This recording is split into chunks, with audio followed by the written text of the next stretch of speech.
Hi, everybody. Well, I have such a great interview for you guys today. I have with me the amazing Patrick Duffy and Linda Purl. So good to see both of you. Thank you for taking the time to do this. Thanks for having us. And we're really excited about your return, Patrick, to The Bold and the Beautiful over the Thanksgiving holiday shows. And you're bringing with you your real life girlfriend, Linda Purl, and you're playing Lucy. Is that correct? Yes. Mm-hmm. Okay. So Patrick, how does it feel to have Linda with you coming back to B&B after, it was 2011 you were last on, right? Yeah, I think I left in 2011. I started in 2008. Right. But it's a combination of many different things. It's frightening. It's, exciting. And it's filled with pride all at the same time. I mean, first of all, Linda is, and then she'll go, oh, no. Linda is a consummate actor. I mean, she brings more to any table when she does a part than I've ever seen anybody, certainly myself, do. So that frightens me a little, to walk in the door and do a scene with her, because I know what she can do and she does it all the time. The pride thing is I'm walking through the door with the love of my life, and I'm coming through the door and meeting the three girls. That's what, we did the first 2 episodes. It was just, Kelly and Heather and Jennifer and myself and Linda in the scenes. And, it was so beautiful to work with them all those years ago. And then to come through the door with Linda on my arm, was an amazing kind of pride thing. And then just the nervousness of getting back in the stirrups again. It's a fast and furious thing to be on a soap opera. I know. And to that point, Linda, and I read an interview with both of you, but kudos to you for your performance on General Hospital. Oh, thank you. I have to say, trial by fire and going in there and now preparing you to go to Bold and Beautiful. Like, it was such a beautiful performance as Peyton, and everybody had been talking about it, and the fans. And we were all so excited that Linda Purl was like on a daytime drama. It was really amazing. So how was that experience, and then on to B&B? Well, it was a blast. Our dear friend Gregory Harrison had gone on to General Hospital as regular about a year or so ago. And so we were hanging out with Gregory, and he said, oh my gosh, you won't believe it. His first day, he had 30 pages of dialogue. And he said, it's like being shot out of a cannon. We thought, oh, well, good for you, and haha. And then it was my turn on GH. And I'm so glad he had warned us. I had done Secret Storm ages ago, 1973. 4, something like that. They had we had teleprompters. Well, there are no teleprompters now. So no. However, it was a wonderful storyline. I mean, anytime you get to use a Southern accent, you're going to have a good time. She was not a nice person. She was, yeah. Well, I don't know. She ended up pretty good, but that performance is exactly what I was referring to as what she brings to any character, and Lucy in Bold and Beautiful was, being introduced. So, she didn't have a ton to do, but every time she opened her mouth in that scene, I stopped being Stephen Logan, and I just went, holy cow. Not only would I not have thought to add those nuances, but I wouldn't have had the nerve to do it. Oh, yes, he would. And it's really something to work with her. Honey. So, do we want Lucy to be a bad girl? I don't know. Look, I trust their writing implicitly, and coming new to the story, it was sort of fun as an audience member myself, because I immediately wanted to know who's connected to why, and oh my goodness, I can't believe he did that. And so the writing is so engaging. You get it's like a magnet. It just pulls you in right away. So I'm excited to see anything they have, put on our plates. That's assuming we come back. Yeah, every time we stop tape, she would lean over and go, now Ridge is who? He was married to Ridge before, but then what happened? And I go, very complicated. It's very complicated. Bastard, they all marry each other. Exactly. Okay. What was it like, Patrick, seeing Kelly again, and and Jennifer and Heather. Had you stayed in touch with them at all over the years? Not really. It's one of those things. You become family members, and then when the show is over and you go your separate ways, it's hard to maintain those kind of connections. We did a couple of special events, television events that I got to see them at. But years ago, when I first did the show, they treated me as if I was their dad. They would, every time I would come on the set or in the makeup room, they'd just go, "Daddy, hi, Daddy's here." And they would come up. And then here I came, a month ago into the makeup room. Kelly was in the chair. She saw me in the mirror. And the first thing was, "Daddy's here." So that kind of welcome transcends time. In other words, I walked in when 11, 12 years afterwards. Yeah. And I was treated as if I had just left for lunch and came back. And that's the beautiful thing about those people on this Bold and Beautiful set. They maintain that closeness all the time. No matter, time is not relevant. Linda, what were your first impressions of Kelly and Heather and Jennifer? Well, just to see the glee on their face when they first saw Patrick was really, really sweet. And we've actually hung out with some of the girls since then. I don't know, it's a very social, familial, wonderful group. And so we've had, I guess, three gatherings in the last month, variously. Just 2 nights ago, Linda did her cabaret performance in Hollywood, and Heather Tom came, and Jennifer came, and John McCook with his wife Lorette, who did The Man from Atlantis with me in 1976. Can you believe how this all kind of it's beautiful. But your story, the two of you, is such a wonderful story of romance and friendship, and how you reconnected again later in life. I just thought it was such a beautiful story, and how much in love the two of you seem and are supportive of each other. We should all hope to have something like that, to have like a chance. Can you speak to that at all, about why the relationship works well and how you came back together? Oh yeah, well, it was the gift of the pandemic. I mean, I feel sort of guilty because the pandemic was so many things to so many people, and of course we had some hardships in it ourselves. However, we had the gift of time during the pandemic because the world had gone away and we were each in isolation in our individual homes, both out west, and we ended up Zooming for 2-3 hours every night. And that afforded a level of conversation, sort of undisturbed, and the luxury of time. And I just don't think that it couldn't have happened. We would have, let's get together for a drink next year sometime, maybe. But that's not how things played out. And so we came to know each other through these extensive conversations over a couple of months every night. And then it just seemed sort of the next organic, natural step to take. Friendship, friendship became love before we were ever in each other's presence. And that was the interesting thing. Over 2.5 months, we probably experienced 5 to 10 years of what a normal relationship would be in terms of conversation. It wasn't a lot of, "Hey, what's for breakfast? And did you mow the lawn, or to take out the garbage?" Stuff. Every conversation was a personal delving into each other. And that only happens in real relationships over a long period of time. So the beauty was that compressing of that time during the COVID, where we didn't waste any time. It was like talking to you right now. We could discuss your furniture and, yes, we can. All of those things. But pretty soon you spend that, it's done. And you start going, "So have you always worn glasses? Are your eyes, since a teenager, or just now? Because, I've started." And all of a sudden the conversation goes wonky. It goes everywhere, and you really get to know somebody. And quite honestly, I fell in love with her before I knew I was in love with her. But you knew she was like the queen of the movies of the week. Like Linda Purl was when I was growing up, Linda Purl, like if Linda Purl was in a movie of the week, I was like, okay, like, and then you knew you were dating, this is Bobby Ewing. Like, did you watch Dallas? Well, I guess we were mutually used to each other's position in the industry. Let's put it that way. And that's a blessing too.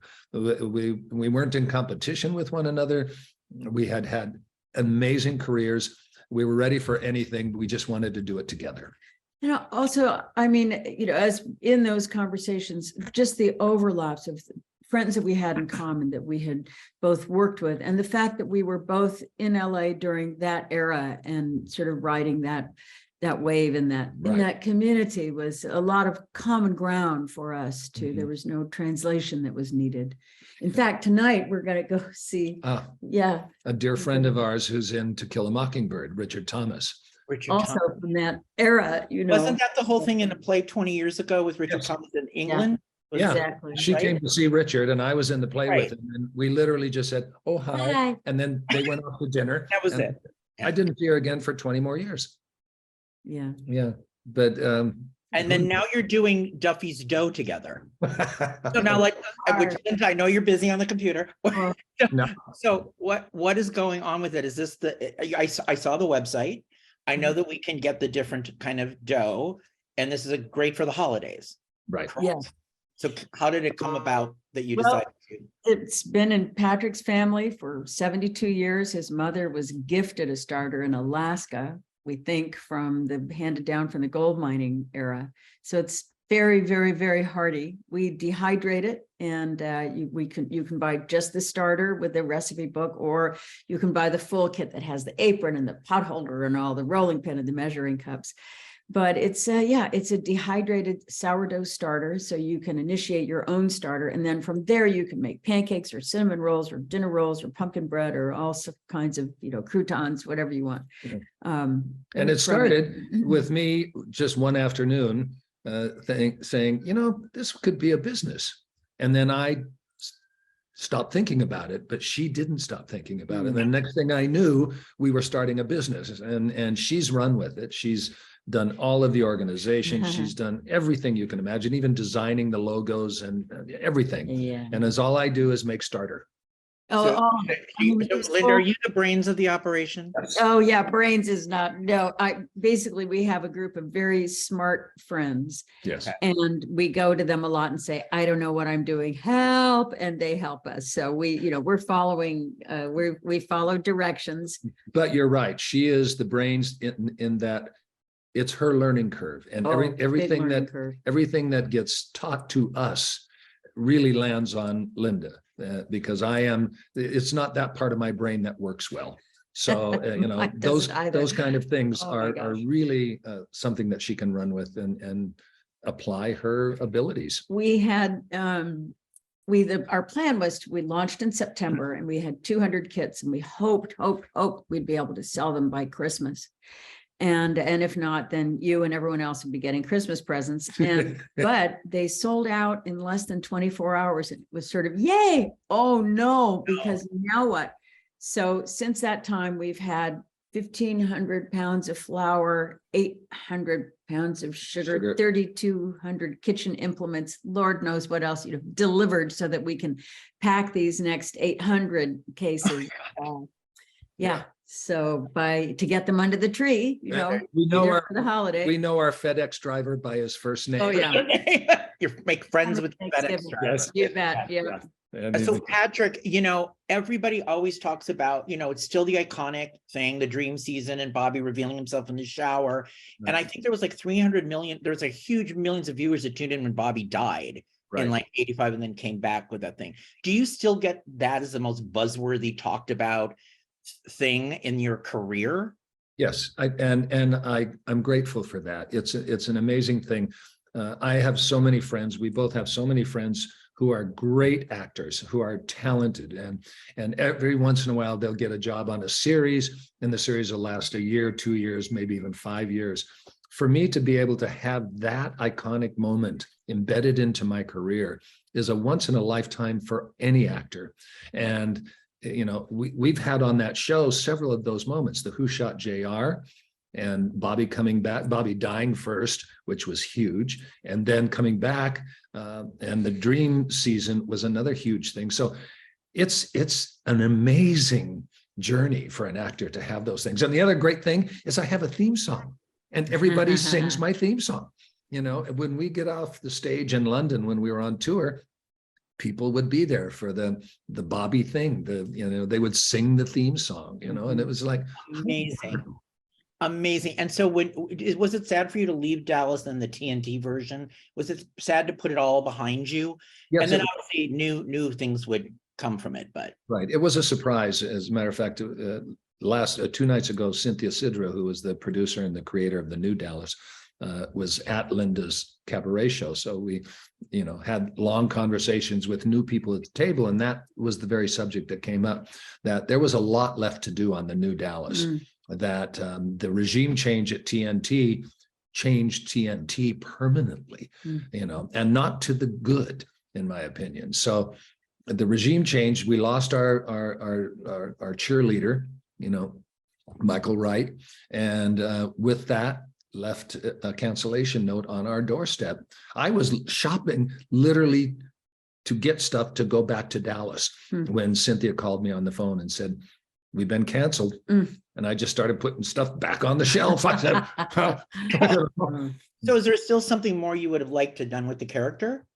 Yes, only because beginning the new Dallas, I didn't have to go back and pretend to be Bobby Ewing of 30 years ago. I was Bobby Ewing, and as a matter of fact, the first episode, he was celebrating his 60th birthday. It was a bit of a cheat. I was a little over 60, but at least we acknowledged the aging process in all of the main characters, in Linda's character, Larry's character, and my character. And I thought that was an interesting thing. I know actors that have done Hamlet at 20, and it was the right age. And then they got more famous and they did it at 35, and that was okay. And then they're 50 and they're trying to do it again, but they always have to play Hamlet as Hamlet, unless you're Ian, who just did it at 85 in London, and played it as an 85-year-old. Yeah. But I got to be Bobby as an old man. And then you bring to it, like, what was his life experience for 30 years? Who is he now? He's not who he used to be. So that was great fun for me. And I think for Linda and Larry. And now on Bold and Beautiful, what brings Stephen back into the story is Brooke's having a hard time. Yes, but Stephen didn't know that. Stephen just came to let them see Lucy in person because their flight had a layover in Los Angeles. He comes in the door going, "Hi, honey," and he's met with these droopy faces that something's wrong, what's going on, and then he gets filled in. So it was a nice sort of jolt beginning for the character. And what does Lucy and Stephen think of what's happening with Brooke? Are they supportive of her, or what? I think, yeah, well, very supportive. Yeah, surprised, angry. I mean, just any normal sort of parental response if someone hurts your, anyone who's in your brood. Yeah. And I think that Stephen, in my internal monologue, which as an actor I very seldom do, I just try and lick my lips and hit my mark. But I was listening to the text when she was describing what was going on. And in my mind, I'm going, maybe it's time to just drop that guy. Stop it. I don't want to see you hurt again like this. So I'm not going to try and make the relationship work. Internally, my feeling was, move on. Move on, and I'll hook you up with one of my friends or something. I just felt that Stephen maybe was fed up with the whole thing. And when you both came to Bold and Beautiful, Linda, this is back to like you had the experience on GH working with Laura Wright in those scenes. It was basically you and her in most of the scenes, right? I mean, and did she give you any pointers? Then you came to B&B. Did anyone give you any just pointers on the whole pace and of what was going on? Or was it like, my first day, I mean, Gregory and a couple of the other actors just came by my dressing room to say hello. I hadn't shot anything. I was in hair and makeup, and I guess I'd had some kind of rehearsal.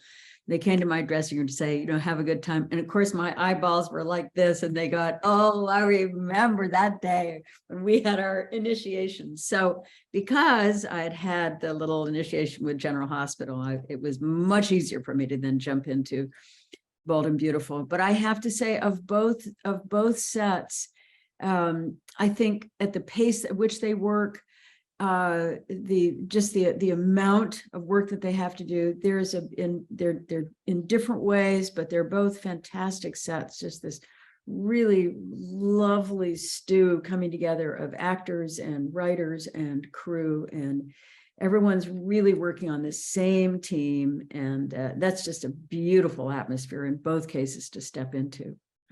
And for you, Patrick, it just felt like going home, like It- you were back. You really, Emotionally, it felt like going home. And reality-wise, it felt like going on the front lines of a war zone. I mean, you just have to be on your game. And when we were doing Dallas, we would do 10 pages a day, divided up among 14, 15 actors over a period of 10 hours. So, you do the math, and it's not a heavy workload, and everybody's sharing it. And you come on to the Bold and Beautiful set, and your wad of pages of just your stuff, it looks like the New York phone book. So, it's a different world. And I don't think the general public appreciates the level of talent that is on their screen every single day on a soap opera. And Bold and Beautiful personifies that. and to that point, I've been covering daytime for like 30 some years, and I always am promoting the actors and the shows and the work. And I always try to point out the work, like who gave the performance, and it is so challenging, because I've been on the sets and I've talked to actors for so many years, and what they have to do with the material. Some shows there's one take and you have to just do it. And it's amazing. It's like doing a play, right? Like you're doing a play. And it's amazing what they're able to do. And I always hated when others in the industry would poo-poo and put down the talent on daytime. And I've seen actors such as yourself, who come from other mediums, they can't keep up with the pace of day. They cannot do it. It is really an art form. And part of that art form too is to do your performance and leave your ego behind. Because on a show like Dallas, you rehearse the scene, and the actor says, well, what if I go over there by the fireplace and make a drink and something? And the director goes, okay, we can accommodate that. We'll do it and everything. So you get on a soap set and you've got, 15 minutes to rehearse and shoot and move on. There's no time to say, maybe I'd feel better going over by the fireplace. Whatever you were going to do by the fireplace, you better damn well do by the chair and be happy with it. So you got to bring your A game, and you can't let your actory things take over, because you've got a really good point. Yeah. Got to be the actor in the moment and feel proud of what you've done. Know you've done your A game and do it, as a team member. Linda, we talked about Patrick's like defining TV role, which is of course Bobby Ewing. In your career, with what you've done, what is the one to you, the role or two roles that you feel like either define or like defining for you or meant the most to you? Because we watched you just grow up. Weren't you in all the I sort of went through all the various afflictions, teen suicide, to teen prostitution, to middle-aged alcoholism, you name it. I've kind of an absolute favorite role was a movie of the week with Sean Cassidy called Like Normal People. It was based on a true story of a mentally challenged couple, and they and their his family. The book was so inspiring. We got to spend a lot of time with the actual couple, and their strength, their resiliency, their inventiveness, their courage in the face of tremendous adversity was life-changing for me. So that was a wonderful, wonderful privilege. In different ways, I got to do a mini series, Last Days of Pompeii. It was ridiculous. We were all running around Italy in togas for 3 months with Ned Beatty and Sir Laurence Olivier, and I mean, it was, come on, that was just ridiculous. Ernest Borgnine in a toga must be seen. So that was just a champagne and caviar moment in life, and very grateful. I don't think it had anything really to do with art, certainly not with acting. Overacting, you bet. But that was fun. But to say that you've worked with Sir Laurence Olivier, yes, that well sums it up. That was cool. That and Patrick Duffy. I mean, really. Come on. Right. Come on. You're still in touch with people from Dallas, Patrick? Oh, absolutely. Linda and I text and converse all the time. We're going off to do a personal appearance in Germany in 2 weeks. she is my dear friend. You know, Larry and Linda and I were the three musketeers. We were the triumvirate. And when we lost Larry, Linda and I just bonded in his absence. You know, we just got stronger. So she's the dearest friend, you know, always. And I'm close to Steve, and Kenny was a dear friend and a mentor to me in the art world when he was alive. He was such a Renaissance kind of guy. And Charlene, of course, you know, started on the show at 16 and is now a grandmother. And she's coming to Germany with Linda and myself. So, you know, those bonds never dissolve completely. You know, they just, they stretch at times, but they're never dissolved. And it's sort of Linda's fault that we're together. Is it Linda Gray's fault? Yes. Yeah. So Linda and I done a movie of the week years ago, and just adored her. She's a very, very special person.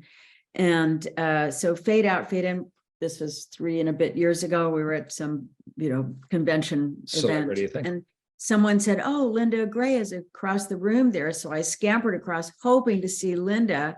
Linda had gone to the powder room, but there was Patrick. So then we started up a conversation, and that clearly got us into all kinds of trouble. Yeah, but the conversation was, Richard Thomas, the mutual friend. And I said, I've lost his contact. So here's my name, here's my phone number and my email. I gave it to Linda. I said, because I was going to see Richard. She was going to see Richard back in New York. So a week or so later, I get a picture of her and Richard backstage. Hi, Patrick, what's your thing? Yeah. But that started the conversation. And we started texting, and then we started phoning, and then Richard went off to do his career, and that's when we started Zooming. And well, thank you, Linda Gray. Thank you, Linda Gray. Right. Yeah. And I thank her every day. Thank her every day for this. And just in closing, if you were to come back to Bold and Beautiful, and just kind of in your head, what kind of story would you drum up for Stephen and Lucy?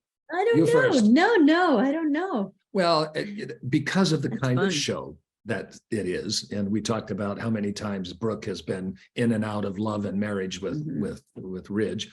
You know, it could go one of two ways. We could be the shining example of a successful marriage, which obviously there isn't one on Bold and Beautiful, or, you know, we could be the successful marriage until the secret comes out.